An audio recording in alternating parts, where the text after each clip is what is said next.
Hello বন্ধুরা, সবাই কেমন আছেন? তো আশা করি সবাই ভালো আছেন। আলহামদুলিল্লাহ, আপনাদের দোয়ায় এবং ভালোবাসায় আমিও ভালো আছি। তো আপনারা জানেন আমি গতকালকে বাবার বাড়িতে আসছি।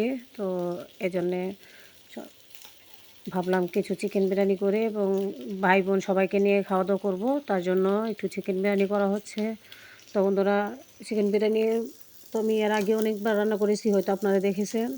তো তার জন্য আর কি কি দিলাম ওটা আর বললাম না, তো আপনারা দেখতেই পাচ্ছেন। টমেটো সস, আদা বাটা, রসুন বাটা, যাবতীয় যত মশলা লাগে সবই দিলাম। দিয়ে ভালোভাবে নাড়িয়ে চাড়িয়ে যখন মশলাটা প্রায় হয়ে আসবে তখন স্বাদ মতো লবণ দিয়ে দিব। দিয়ে তারপর আগে থেকে ধুয়ে রাখা মাংসটা দিয়ে দিব। মাংসটা দিয়ে ভালোভাবে নাড়িয়ে চাড়িয়ে নেব, যেন মাংসের সাথে মশলাটা পুরোপুরি ভালোভাবে মিশে যায়।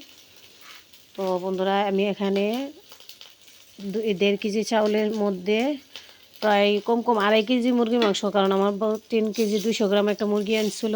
তো এর থেকে নাড়ি বুড়ি সব কিছু ফেলে প্রায় 2.5 কেজি মাংস হয়তো টিকছে। তো ওইটা দিয়ে বিরিয়ানি করব আজকে। তো বন্ধুরা, দেখুন আমার মুরগির মাংস কষানো হয়ে গেছে। এখন চাউলগুলো দিয়ে দিলাম, দিয়ে আবার ভালোভাবে নাড়িয়ে ছাড়িয়ে আগে থেকে গরম করে রাখা পানিটা দিয়ে দিব পরিমাণ মতো। দিয়ে ভালোভাবে নাড়িয়ে ছাড়িয়ে দিব। তো বন্ধুরা, আমার বিরিয়ানি প্রায় হয়ে এসছে, দমে রেখেছিলাম, এখন ভালোভাবে নাড়িয়ে ছাড়িয়ে দিব। তো আমার ভিডিও দেখুন বন্ধুরা, আমার বিরিয়ানি প্রায় কত সুন্দর এবং ঝরঝর হয়েছে। তো আমার পাশে থাকার জন্য আপনাদেরকে ধন্যবাদ।